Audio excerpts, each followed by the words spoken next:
Sudut pandangnya kalau dinasti kan dari mana? Dari segi aturan undang-undang kan semua kita melalui proses.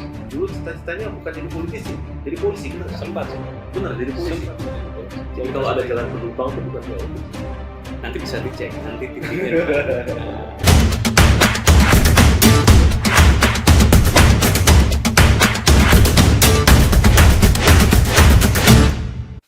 Oke, Tribuners, jumpa kembali dengan tribunbanten.com. Nah, hari ini kita spesial banget bisa bersilaturahmi, bincang-bincang santai dengan Pak Wakil Gubernur yang masih sangat muda, ganteng bulan. Terima kasih Mas. Pak Wagub, karena jaraknya rasanya kita mematuhi prokes ini ya. Iya. Izin bisa boleh buka masker? Boleh. Kalau boleh kita buka maskernya. Nah inilah Pak Wagub Banten, Pak Andika Hazrumi. Terima kasih Mas. Assalamualaikum warahmatullahi wabarakatuh. Para Tribuners. Waalaikumsalam warahmatullahi wabarakatuh. Sehat Pak? Alhamdulillah. Sehat. Kayaknya makin fit badan nih. Utama. Harus jaga stamina, harus jaga imun. Jaga imun ya. Kelihatan makin segar, bugar gitu. Rajin olahraga kayaknya. Alhamdulillah. Jaga kondisi, jaga stamina. Gitu ya. Katanya pernah kena COVID juga nih. Ya, Saya juga pernah loh Pak. alumni juga. Saya panggil maaf nih, AA atau Bapak nih, Bapak nih. Biasa masyarakat panggil saya AA. Oke lah, kita panggil AA aja ya. Tribuners nih Pak lagi, AA Wagub. Iya, betul. Kalau di pemerintahan Pak Jokowi ada Mas Menteri, ini AA. Karena Banten ini masih ada Sunda-Sundanya. Iya, ada Sunda Banten. Jadi AA Wagub yang masih muda. Usia sekarang maaf berapa? Sekarang 36. Tuh masih muda banget kan, 36. Wagub, bentar lagi Purna, maju lagi jadi Ya, gubernur. Tadi kembali ke tadi itu. Pernah kena COVID ya? betul Mas. Iya, pada saat Juli yang lalu. Juli ya? Karena memang Pas lagi Res- puncak-puncaknya ya. tuh ya. pas lagi betul-betul tinggi-tingginya di Banten juga, ya memang sudah resiko Mas. Karena kan tugas saya melayani masyarakat, bertemu dengan masyarakat, masih sudah otomatis resikonya juga besar. Bulan Juli sebenarnya itu pas puncaknya gelombang hampir semua orang kayak tsunami tuh. Iya. Sebagian besar kena. Waktu itu keluarga juga. Saya hampir satu keluarga, Satu keluarga. ya, Istri, anak, istri, anak, semuanya kan. semua. Dirawat, diisolasi atau Kebetulan pada saat itu kita isoman aja, gitu. isoman ya? Nggak sempat. Karena rumah sakit juga penuh. Iya. Jadi kita juga tidak mendapatkan fasilitas khusus. Karena kondisinya pada saat itu juga memang masyarakat juga banyak yang membutuhkan dan kondisinya lagi tinggi-tingginya di Banten. Betul. Penyebarannya. Jadi waktu itu nggak ada spesialisasi atau mungkin masih khusus buat pejabat masuk lebih duluan di ICU, nggak ada ya? Nah, ada. Tapi alhamdulillah pada saat saya dengan keluarga, tim RSUD Banten juga mendampingi di rumah. Katanya obat yang diberikan juga obat generik aja, betul? Ya, dicampur. Wah, Karena obatnya juga habis kan, kebutuhannya tinggi. Yang saya lihat obatnya generik. Tapi bismillah lah kita kan. Iya. Kan banyak isu yang berseliweran, kalau pejabat pasti obatnya yang mahal-mahal lah, pasti sembuh lah. Gitu. Generik aja ya? Generik. Saya juga generik tuh. Bisa Dexa. bisa dikonfirmasi sama tim RSUD. Karena memang kebutuhan obat pada saat itu sedang luar biasa. Istilahnya stok obatnya kan banyak dipakai masyarakat. Jadi sebenarnya mau obat generik, mau obat paten, asal kita yakin obat itu mengobati kita ya. Iya.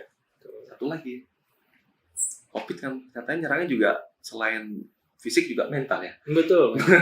Mental. Saya sangat merasakan itu. Kalau mentalnya drop, makin drop. Makin drop, maka gejala itu makin jadi. Tapi alhamdulillah sekarang di Banten ini sudah terkontrol ya. Alhamdulillah di Banten sekarang pengendalian COVID-nya sudah baik. Level berapa nih di Banten ini? Sudah tidak istilahnya sudah melandai. Nah, dari sisi leveling juga sudah setiap kabupaten kota sekarang sudah berbeda-beda. Ini berdasarkan Inmendagri nomor 57 tahun 2021 di wilayah Provinsi Banten. Sudah ada yang level 1 kita. Oke, di mana itu? Ya, yang level 1 ini menurut Inmendagri yaitu di Kota Tangerang dan Kabupaten Tangerang. Kota Tangerang ya, Ya. wilayah perbatasan. Wilayah Tangerang. Dulu banyak lagi malah. Dulu paling banyak kan gitu wilayah sana. Dan level 2 ini Kota Tangerang Selatan. Masih ada yang level 3 kita. Oke. Kota Cilegon, Kabupaten Serang, Kabupaten Pandeglang, Kabupaten Lebak, dan Kota Serang. Nah, ini berdasarkan surat Inmendagri yang baru 57 beberapa tahun hari lalu ya. 2021. Iya, betul. Tapi secara keseluruhan kehidupan udah hampir semuanya membaik lah ya. Iya, alhamdulillah. Kita bornya juga sekarang yang dulu pernah 98%, sekarang 4%. Ya. Gitu. Angka kematian juga yang ada sekarang di bawah rata-rata nasional. Kita 2%. Vaksinasi di Banten sendiri udah berapa juta? Vaksinasi sudah kita lakukan, percepatan vial pertama ini alhamdulillah sudah mencapai 65%. 50% ya? Ya, 65%. Karena kan target kita 70%. Oh. Ya, 70% itu untuk tadi apa istilahnya mencapai herd immunity. Betul. Yang vial keduanya kita baru 38%. Tapi katanya emang Banten itu ada di beberapa daerah yang pinggir-pinggir tuh susah untuk divaksinasi begitu. Ya, berdasarkan data memang ada beberapa daerah, khususnya di wilayah Kabupaten Lebak, Pandeglang, dan Serang, yang memang tingkat percepatan vaksinnya lebih rendah dibanding kabupaten kota lain di Provinsi Banten. Tapi kita sudah melakukan daya upaya dengan pemerintah daerah, TNI, Polri, bahkan Binda Banten juga mereka turun untuk membantu percepatan vaksin di wilayah-wilayah tersebut. Baduy pun yang jauh dari itu katanya udah mulai divaksin juga ya? Baduy sudah. Karena kan masyarakatnya juga bukan hanya Baduy dalam, tapi yang banyak Baduy luar. Kan? Baduy luar ya udah mulai itu ya. Jadi paling ya sekarang nih sebagian besar loh ya di wilayah Indonesia tuh orang sekarang berebut vaksin justru. Betul, pengen divaksin tuh. Yang masih susah itu harusnya diedukasi biar cepat mau vaksin. Atau mungkin merasa udah kebal ya, orang Banten ini kebal. Nah, sekarang sudah menjadi suatu kebutuhan dan keharusan vaksin, ya, karena tadi untuk bagaimanapun juga masyarakat harus tahu bahwa vaksin ini bukan untuk mencegah virus, tetapi untuk tadi menekan angka kematian. Betul sih. Betul. Ya orang divaksin ya mungkin ya. Saya sendiri pengalaman vaksin 2 kali juga tuh. Kena ya, alhamdulillah. Minimal kan menekan gejala ya. Iya, menekan gejala. Pakai vaksin apa dulu? Alhamdulillah pada saat itu Pfizer ya.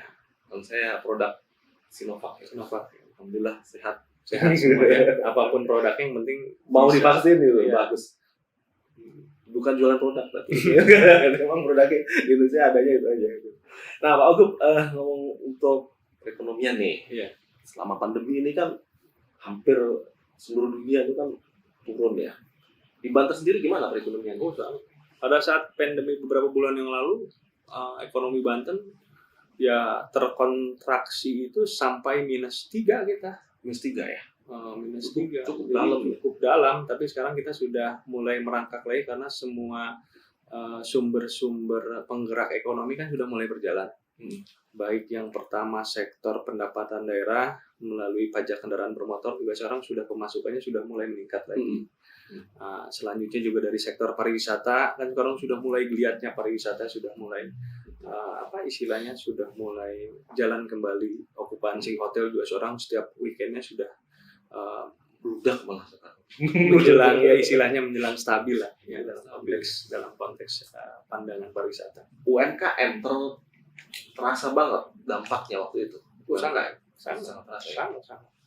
-3% tuh di transportasi pergudangan atau di keseluruhan ya. Paling besar di keseluruhan. Kita kan wilayah industri, wilayah pariwisata. Kan semua istilahnya pada saat pandemi tutup semua. Ada beberapa sektor industri yang masih bisa jalan ada, tapi banyaknya mereka berhenti produksi misalnya seperti itu. Nah, kalau ngomong Banten ini, Banten nih punya keunggulan apa aja dari ekonomi dulu misalnya bisa disampaikan ke Tribuners nih. Banten itu memiliki berbagai macam potensi ya, sumber daya daerah ya, sumber daya dalam konteks wisatanya, dalam konteks pertaniannya, dalam konteks perikanannya, bahkan dalam konteks yang kita sekarang sedang dorong itu potensi pariwisata ziarah. Nah, salah satunya langkah kita kan melakukan revitalisasi Banten Lama. Banten Lama itu kan menjadi salah satu tujuan ziarah dari masyarakat bukan hanya saja Banten tapi Indonesia. Nah, ke depan nih mudah-mudahan kita di beberapa titik-titik lokasi wisata religi ini kita akan revitalisasi seperti Syekh Mansur, Cikaduen, Syekh Asnawi di Caringin.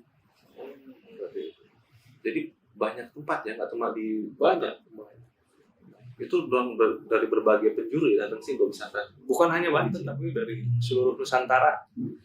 religi Kalau ya. bulan Muharram kalau ini kan bisa dilihat, kalau nggak bisa datang sana mau apa sih? Ya, ya. Bagus nih. Wisata alamnya juga luar biasa. Luar biasa kita potensinya banyak. Wisata baharinya juga luar Beberapa biasa. waktu lalu kita lagi coba nyebrang dari Banten Lama ke Pulau Tunda tuh. Oh, kalau ke Pulau Tunda dari Karanghantu kali ya? Iya, betul. Kreatif Banten Lama terus Karanghantu nyebrang misalnya gitu. Ternyata luar biasa Banten itu. Belum banyak terekspos. Banyak. Kita punya pulau-pulau kecil dan pulau terluar saja. Kita pulau aja yang ada di Banten itu kurang lebih kita punya 81 pulau. Dari 81 pulau itu ada 3 pulau yang berpenghuni. Termasuk tadi Pulau Tunda, Pulau Panjang, Pulau Sangiang. Oke, yang lainnya Ada lagi pulau kecil terluar juga kita punya. Nah, yang sekarang juga kita jadi menjadi salah satu ini juga fokus kita untuk menjaga kedaulatan NKRI dengan perbatasan dengan kan langsung dengan Christmas dengan Australia. oh, Di bagian wilayah pantai selatan. Di situ ada kalau tidak salah ada beberapa pulau kecil dan terluar. kecil dan terluar, tidak ada penduduknya. Tidak ada. Tapi Tapi banyaknya harus dijaga. wilayah konservasi juga. Ada konservasi, ada kalau tidak salah itu informasinya ada penangkaran kera ekor panjang. Oke. Menarik sebetulnya. Buat destinasi wisata baru. Konservasi, wisata Konservasi, konservasi. Dan ada juga tuh yang sekarang lagi dibangun tol untuk wisata kawasan ekonomi Oh iya, Tanjung Lesung. ekonomi khusus ya. Khusus. Udah dicabut kemarin kalau nggak salah itu ekonomi khususnya. Tapi penunjangnya Oke. yaitu Serang Panimbang. Nah, itu diinisiasi oleh Pak Presiden dan sekarang sudah mulai pembangunannya. Nah, menunjang tadi potensi yang ada di wilayah selatan. Nah, dari mulai Tanjung Lesung, nanti kalau misalnya memang Serang Panimbang itu sudah terbangun, kita juga usulkan untuk nanti dari Panimbang dibuka ke Bayah. Buka ke Bayah jadi lintas selatan. Nah, kita sekarang tinggal fokus kami program untuk pembangunan aksesibilitas jalan penunjangnya. Jadi nanti bisa dari lewat jalur selatan langsung tembus ke Sukabumi, bisa nanti lewat jalur Pantura langsung ke Tangerang ke Jakarta. Selatan ya. Kita kemarin baru jalur apa ya? Setengah selatan itu ya. Kemana? Dari Lebak. Jasinga. Cipanas, Jasinga itu ya. Itu belum pinggirnya. Tembusnya ke Bogor kalau itu. Iya, ke Bogor. Jalannya bagus tuh. Bagus. Ya udah itu penunjang yang kita. Nah, itu memang programnya dari provinsi ya? Iya. Jalan-jalan di Banten nih udah mulai bagus. Alhamdulillah. Jadi perlu diinformasikan juga kepada Tribuners. Di tahun 2021 ini kita hanya tinggal 14 km lagi jalan yang menjadi tanggung jawab provinsi menjadi kualitas mantap. Nah, insya Allah Dari berapa kilometer? 467 km. 467. Ya. Kalau boleh dikasih gambar itu dari mana sampai mana itu jalanannya? Panjang kali lebar dari utara sampai selatan. Banyak. Yang menjadi lintas-lintas kabupaten kota kan jalan-jalan kita. Termasuk jalan yang sekali lewatin dari Lebak ke Bogor tuh nasional atau provinsi? Yang mana jalur mana? Jasinga, karena Jasinga itu. Ke arah Jasinga ada yang nasional, ada yang provinsi. Oke. Ya. Titik-titiknya banyak. Ada 45 titik kalau jalan nasional. Jembatan juga udah bagus-bagus. Alhamdulillah. Berarti emang Pak Wagub ini selama satu periode pertama bersama Pak Gubernur tuh fokus di infrastruktur ya? Betul. Ya, saya dengan Pak Gubernur memang fokus untuk bagaimana meningkatkan pelayanan dasar. Salah satunya kan pendidikan, kesehatan, pembangunan infrastruktur. Itu pendidikannya bagus, kesehatannya bagus, tapi penunjang infrastrukturnya jelek juga kan berpengaruh. Betul. Produktivitas daerahnya juga tidak akan maksimal. Jadi Tribuners nih, tinggal 14 km lagi tuh. Rasanya tinggal berapa bulan nih beres? 2022 Oh, 2022 ya. 100% jalan tupoksi provinsi sudah kualitas mantap. Mantap itu gimana sih, bisa dijelasin? Mantap itu kualitas yang paling baik dalam penilaian PUPR. Beton. Ya betul. Jadi kalau ada jalan berlubang tuh bukan pihak provinsi. Nanti bisa dicek, nanti titiknya. Nah, ya. Tapi kalau saya sudah cek dari data yang ada dari kemarin kan sudah 2 minggu ini saya dengan Pak Gubernur kunjungan kerja, Oke. melihat progres pembangunan sudah bagus semua. Kemana aja tuh kemarin? Saya Banyak lihatin foto-fotonya. ke Pandeglang, ke Kabupaten Lebak. Nah, nanti seprovinsi kita cek nanti progres pembangunan jalan ya khususnya. Jalan ya, jalan dan jembatan sekaligus. Jembatan. Apa harapan dampak turunannya setelah infrastrukturnya bagus gitu tuh nanti? Kan jalan itu menunjang produktivitas daerah. Nah, di mana kan kita memiliki berbagai macam aspek potensi daerah. Oke. Ya, itu kan menunjang nanti dalam konteks jalur industrinya. Kan Banten ini juga wilayah industrinya sangat besar. Industri besar banget. Besar. Cilegon ke sana, Cilegon, Anyar. Kabupaten Serang, Tangerang kan. Nah, semua kan jalur-jalur industri. Nah, yang kedua juga menunjang jalur pariwisata. Ya, yang ketiga juga menunjang efektivitas transportasi massa, nah, gitu ya, di wilayah Provinsi Banten. Jadi infrastruktur beres, Betul.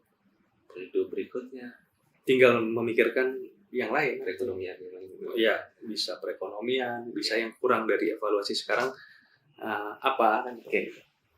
Waktu penduduk Banten ini sekitar 11,6 juta jiwa ya, Hampir 12 juta Iya. ya, kurang lebih. yang di sensus yang 2020 itu ya. Iya. Itu sebagian besar Tangerang ya. Betul. Dikasih juga sana ya. Yang di sini mungkin tinggal 40% ya gitu ya. Ya, 40%. memang penduduk terbesar ini wilayah Tangerang Raya. Tangerang ya. Nah, banyak yang nyampaikan kalau Tangerang oke lah ya, maju ekonominya bagus tuh. Tapi yang kesini ekonominya katanya tuh masih agak kurang gitu tuh. Benar nggak itu? Dari sudut pandangnya harus dilihat juga ya Mas ya. Nah. Kalau dari sudut pandang kebijakan pemerintah provinsi, kita dalam membagi tupoksi dan program ini rata, tidak ada yang dibedakan. Malah kita fokus untuk tadi mendongkrak pembangunan yang ada di wilayah selatan. Oke. Ya, di sini kan Lebak, Pandeglang ya, khususnya Jadi, program-program dengan prioritas. infrastruktur tadi dilengkapi, terus Iya. kemudian kawasan yang di Tanjung Lesung segala macam wilayah selatan itu dalam rangka untuk mengangkat ekonominya. Oh iya betul. Mengangkat ekonomi, mengangkat kesejahteraan masyarakatnya, Iya.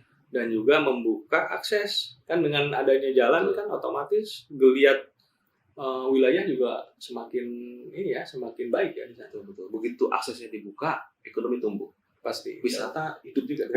Masyarakat sejahtera. Citorek, kita ingat Citorek. Iya. Katanya jalannya dibuka Gunung Luhur, tiba-tiba rame.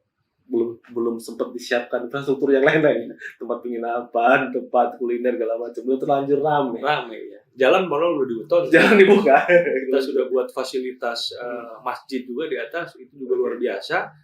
Dari sumber daya ASN Banten itu. Ada masjid di negeri di atas awan itu sumbangan dari para ASN di Banten. Oke. Keren banget ya. Tempat wisatanya, destinasinya bagus-bagus. Bagus. Ekonominya, industrinya juga banyak banget. Banten memang luar biasa. Banten luar biasa. Ngomong Pak Wagub, periode berikut, nanti itu kan berakhir di tahun? Saya berakhir 2002 bulan Mei. Bulan Mei, berarti tinggal lagi ya? Bentar lagi. Pemilunya, pilkadanya bulan. Kalau informasi dari skema yang diinformasikan oleh pemerintah pusat ya di bulan November 2024. Berarti lumayan lama ya. Iya. Lumayan lama. Tapi informasinya mau ditarik lagi katanya mau dimaju. Kita belum tahu. Oke, semoga aja jangan terlalu lama kosong. Nanti pembangunan nggak bisa terpantau dengan baik, terlaksana dengan baik. Iya, karena memang RPJMD kita kan cuma sampai 2022. Rencana kerja daerahnya. Nanti kalau misalnya kita purna dengan Pak Gubernur, maka nanti Banten akan beracu kepada RPJMD. Ikut nasional jadi ya. Iya. Nanti melaksanakan. Nah, kira-kira nih, kalau periode pertama nanti selesai, periode kedua itu PR yang akan dituntaskan tuh apa kira-kira? Iya, yang pertama kan kita fokus untuk menuntaskan pembangunan infrastruktur. Infrastruktur tuntasin dulu ya. Oke. Betul. Dan yang kedua selanjutnya kita meningkatkan kualitas sumber daya manusianya lewat pelayanan pendidikan. Ya, yang ketiga kan kita sedang menghadapi pandemi COVID. Kita kemarin berfokus untuk penguatan aksesibilitas dan peningkatan kualitas pelayanan kesehatan. Hmm. Nah, setelah itu terbentuk, nanti kita pikirkan pengembangan potensi lain. Nah, banyak kan sebenarnya potensi perikanannya, potensi kelautannya, potensi pertaniannya, kehutanannya yang nanti kita harus kembangkan secara maksimal. Kaya Banten itu. Insya Allah kalau bisa kita kelola dengan baik, kelola dengan maksimal, ya ini bisa menjadi salah satu sumber kesejahteraan bagi masyarakat. Tapi sumber SDM-nya banyak, terus resource yang industri juga lengkap segala macam itu. Rasanya Pak Wagub ini cocok di nomor 1 kan? Saya fokus untuk menyelesaikan tugas sebagai wakil gubernur, mendampingi Pak Gubernur. Oh gitu. Kalau konstelasi politik kan 2024 itu masih panjang, masih jauh, masih panjang. Gimana caranya fokus sekarang adalah menyelesaikan apa yang sudah direncanakan di RPJMD kita. Oke. Selain jadi wagub nih, juga sibuk di politik, di partai. Kebetulan saya memang awal mula jejak karir juga dari partai politik, politisi. Golkar. Dari Golkar, Kuning lah ya. Golkar. Jabatan sekarang di Golkar? Saya sekarang dipercaya oleh Pak Ketua Umum menjadi Wasekjen DPP Partai Golkar. Wasekjen. Wasekjen itu lebih subjeknya menangani apa tuh Pak? Saya bidang pemenangan pemilu, khususnya untuk Jawa 1.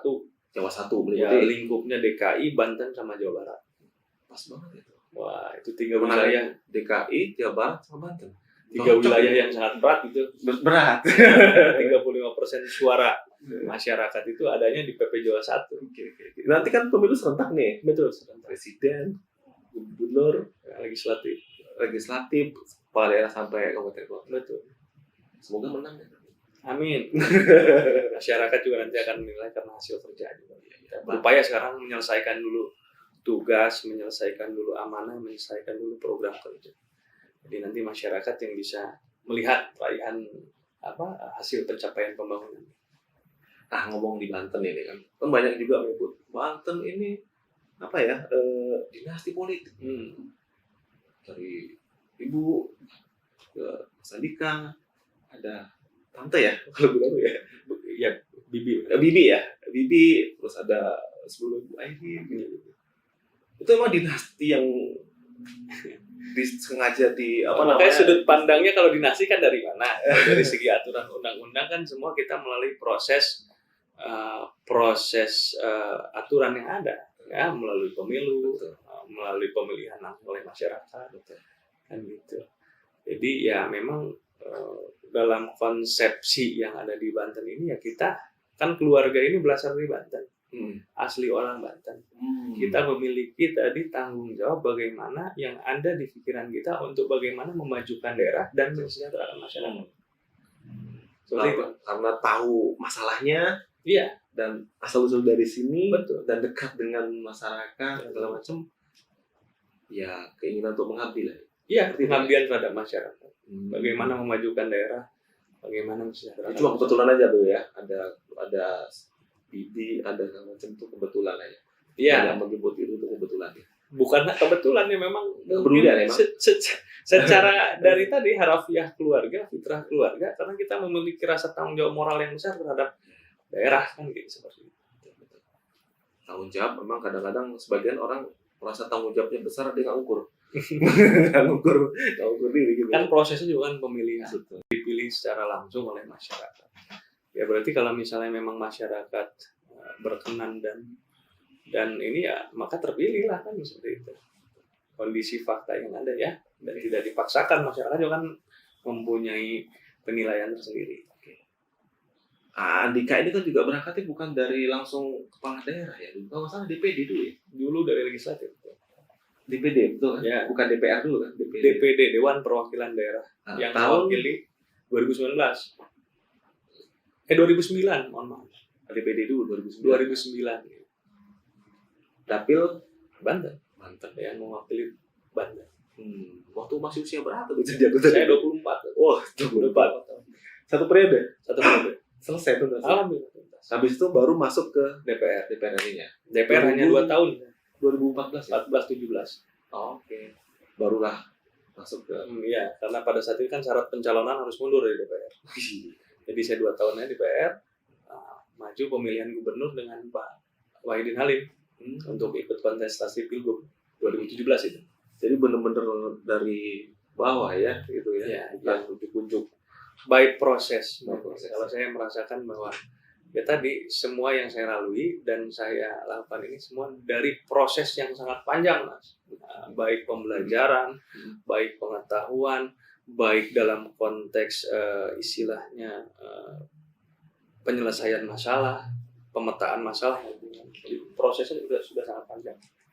Suka dukanya jadi politisi, kepala daerah itu mungkin bisa sampaikan ke kita. Ya, Biar nggak ngelihatnya enaknya doang. sukanya kan jelas tadi, saya memiliki tanggung jawab dan juga memiliki istilahnya kewajiban untuk bagaimana saya memiliki kewajiban dalam kaitan pengabdian dalam memajukan daerah. Itu yang saya menjadi sukanya, karena kondisi saat ini ya di pemerintahan saya bisa memberikan kontribusi minimal pemikiran untuk memajukan daerah itu seperti apa. Nah memang kan posisinya adanya di eksekutif. Dukanya Ya tidak ada duka menurut saya. ada lah ya. Duka itu optimis aja saya. Optimis. Duka Ya, mungkin kalau diceritain, rakyatnya belum pasti. belum terangkat dengan baik. Iya. Mungkin tanggung jawab. Yang pasti kan yang harus saya tularkan ke masyarakat optimis. Ya optimis. Kalau belum maju ya itu menjadi salah satu pemikiran juga yang harus direnungkan. Kenapa ini misalnya belum maju? Tapi ngomong-ngomong nih, Tribuners nih. Wagub ini dulu cita-citanya bukan jadi politisi nih. Jadi polisi, bener nggak? Sempat. Bener, jadi polisi. Sempat mau jadi polisi. Itu hanya angan-angan atau emang Enggak, saya keinginan? mau masuk polisi kan. Setelah SMA? Oleh orang tua, oleh orang tua. Karena memang keluarga saya adalah keluarga politik ya. Jadi mungkin langkah-langkah keluarga juga untuk mencetak saya menjadi seorang politisi. Ya sama halnya misalnya, bapak ibunya guru otomatis anaknya guru. Bapak ibunya TNI atau Polri, pasti anaknya juga ada di TNI Polri misalnya. Sama halnya seperti itu. Tapi Jadi untuk, ini fitrah yang harus saya syukuri dan harus saya jaga. tapi polisi itu emang sempat kepikiran begini. Sempat, saya kepikiran jadi. Katanya sempat latihan fisik juga dulu. Udah siap dulu, cuma karena memang nggak direstui. Nah, karena harus mungkin pengabdiannya lewat jalur lain, bukan lewat jalur Ibu, polisi, ya? lewat politisi. Ya orang tua. Orang polisi mungkin udah kombes mungkin Ya, mungkin AKP ya sekarang. enggak dong. Nah, ini teman seangkatan saya sekarang udah ada yang kompol, udah ada yang Ya, memang jalan hidupnya ternyata itu ya. Kalau nyebut dinasti ternyata bukan juga ya, karena ada fitrahnya di situ ya. ya tadi kan semua by proses, Mas. Nah, pemilihan juga saya nggak ujuk-ujuk duduk, bukan ditunjuk kan. Perjuangan bagaimana meyakinkan masyarakat melalui pemilihan langsung.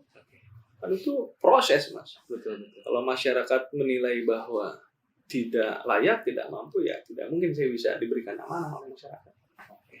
Nah, ini sebagai kepala daerah, sebagai politisi juga nih, terus kemudian juga sebagai kepala keluarga. Ini ngatur semuanya biar berimbang semuanya. Itu gimana nih, Pak? Wah, memang itu luar biasa juga itu ngaturnya itu. Ngaturnya karena Kan waktu kan udah mungkin tambah ya. Iya. 24 jam aja semua. muter aja kan waktu cuma segitu. Wah, ini karena kan kondisi kalau pemerintah itu apalagi kepala daerah kan full waktunya ya. Full, tidak mengenal waktu ya untuk dalam kaitan melayani masyarakat. Ya jadi saya sekarang sebisa mungkin meluangkan setiap harinya ya untuk bisa bersama anak-anak. Di sela-sela itu ya. Belajar, baik dalam bermain. Ya. Jadi di sela-sela itu saya usahakan misalnya memang kalau kegiatan saya agak siang, saya pagi bisa nemenin anak sekolah minimal kemarin waktu masih online saya temenin gitu. Oh gitu. Nih tuh dengerin Tribuners nih. Wagub ini masih nemenin anak sekolah gitu. Belajar online tuh ya. Saya temenin. Bahkan nanti kalau misalnya Yang paling besar kelas berapa? mau kuliah. Oh, udah kuliah. Ya, udah kuliah. Yang kedua SMP, yang ketiga umur sekolah SD 5 tahun. Yang kecil 4 tahun. Sekolah yang paling kecil 4 tahun. 4 tahun masih senang-senang main itu. Ya itu yang sekolah online. Oh, Semua kan online. masih sering gangguin bapaknya lagi meeting online, gangguin terus. Ya tantangan tersendiri lah. Indahnya itu. Ya, luar Indahnya biasa. saat pandemi. Itu ya saya rasakan juga apa yang dirasakan masyarakat, ya saya rasakan juga. Bagaimana kendala sekolah online, bagaimana ini, saya rasakan betul itu. Oke. Karena saya masih punya anak yang masih sekolah. Nah, Gitu. berikutnya hobi ini. Kita lihatin goesnya luar biasa tuh. Saya hobi olahraga, Mas. Apa aja olahraganya? Saya olahraga naik sepeda. Saya olahraga gym. Ya, saya olahraga lari. Ya, tiga itu ya. Jadi, Dari 3 ini yang paling disukai yang mana nih? yang paling sering ya sepeda sama nge-gym. Sepeda. Karena kalau sepeda itu konon katanya itu Oke. aman untuk nanti kita masa tua itu, Oh gini ya. ke kaki, ke Iya. lutut gitu ya. Kalau misalnya jalan itu kan cenderung kan beban kita ada. Bahkan dokter ortopedi juga menyarankan bukan jalan, tapi ada teman saya dokter ortopedi menyarankan sepeda. Sepeda ya. Banyak orang Sepeda. tua kita itu kan kalau udah sepuh tuh kakinya ya yang bermasalah. Iya, Gitu, Jadi, sepeda ya. lebih aman untuk jangka panjang ya. Berarti saya mau sepedaan lagi. Untuk jangka panjang. Untuk jangka panjang untuk ya istilahnya ini fisik kita, kondisi fisik. Saya lihat itu di Instagramnya itu lagi goes sama Pak Piandar tuh. Oh Pak iya. Kapolda yang dulu itu. Pak Kapolda. Ke Cilegon waktu Cilegon pilkada. sekarang. Kontrol itu. Itu di belakang malah pengawal semua tuh. Padahal sepedanya cuma 2. Awal Pak Kapolda. Betul kan? Kalau sama Pak Kapolda berdua aja. Iya, saya ikut dikawal. Ada juga tuh sepedaan sampai Bogor, bener. Saya Terjauh sampai mana nih? sebelum waktu itu kena Covid saya sepedaan 100 kilo, 50 kilo, 70 kilo. Ya sekarang dari kemarin aja kita adain event untuk wilayah Tanjung Lesung aja, dari Anyar Tanjung Lesung udah 70 kilo saya naik sepeda. Dari Anyar ke Tanjung Lesung 77 kilo saya naik sepeda. Tadinya mau balik lagi, tapi keburu cuacanya nggak bagus, jadi hanya sepotong aja. Padahal kalau balik lagi kuat ya. 150 kalau balik ya. 150 kilo. Iya. Pak Piandar itu hobi sepedaan. Itu kalau udah hobi ya memang Betul. olahraga jantung kalau itu. Nah, kita harus hati-hati juga. Apa sih kenikmatannya sepeda itu biar Tribuners tahu nih sepedaan itu nikmatnya apa nih? Ya, Kalau nge-gym kan kelihatan masing-masing kan ada ini ya, ada sensasinya ya. Kalau naik sepeda ini kan nggak bisa kita langsung up level skill dalam kapasitas jarak, speed dan lain-lain. Harus step by step, harus sabar gitu. Kan banyak orang yang nggak sabar tanpa latihan malah kena serangan jantung. Iya, ada sih beberapa yang Ya, repar di jalan. iya, itu karena memang nggak mau, maksudnya kan itu proses step ya. Nah, dari proses step itu capaian itu ada kenikmatan loh. Wah, hari ini saya bisa 10 kilo. Tanjakan tinggi Ah. lewat. Bulan depan kita bisa 30 kilo. Pas 3 bulan lagi bisa 100 kilo. Itu otomatis itu. Jadi bukan ngap ya. Kaki itu ringan sendiri gitu. Sepedanya apa sih kalau boleh tahu? Saya MTB road bike ya. Road bike ya. Ya, MTB pakai road bike. Harga berapa tuh? Road bike pakai ya, kalau udah hobi kan pasti kita Iya. ngulik ya. Ngulik. Tapi ngomong istri katanya ditularin juga sepeda. Gimana saya ditularin istri sih? Oh, kebalik ya. Istri saya yang duluan suka sepeda. Oh gitu. Dulu saya nggak suka sepeda, saya nge-gym aja. Oh. Cuma dipikir-pikir kan, wah ini saya perlu ada kardionya nih olahraga. Kardio kan lumayan kan untuk mengeluarkan keringat. Betul. Ya termasuk tadi untuk membakar lemak di jantung kan sepeda kan ampuh juga. Iya betul. Betul. Lemak-lemak di pembuluh darah yang Jadi bisa fresh. Udah sepeda memang seger rata-rata. seger Kalau ya. yang saya rasakan. Mata segar, Segar. bisa ngeliat wilayah juga ya. bisa lihat pemandangan, bisa lihat. Iya, bisa. Ngeliatin rakyatnya ada sekaligus ya. Iya. Biasa. Ini terus bener nih yang belum sepedaan. Tiru Pak Wagub nih, sepedanya luar biasa nih. Murah meriah. Ya, tapi efeknya besar. Sepeda ya. Sehat ya, alhamdulillah ya. Pak Wagub ini masih muda, kegiatan lengkap banget. Nah, Tribuners, sebelum kita akhiri, mungkin Wagub bisa sampaikan ke Tribuners kita memberikan motivasi untuk para Tribuners. Ya. Para Tribuners yang saya cintai, saya banggakan, ya tentu yang pertama, yang paling utama nih di masa pandemi COVID-19 ini, walaupun suasana COVID-nya sudah melandai di Banten, tetapi tetap jangan euforia, ya tetap juga mematuhi protokol kesehatan, itu yang paling utama. Karena utamanya adalah bagaimana kita bisa sehat, baru kita bisa menikmati kondisi lainnya. Nah, dengan protokol kesehatan ini mudah-mudahan juga kita dapat menjaga dan menekan angka penyebaran COVID-19 yang ada di Provinsi Banten. Kalau mau bepergian jangan lupa memakai masker otomatis. Memakai maskernya juga harus yang benar.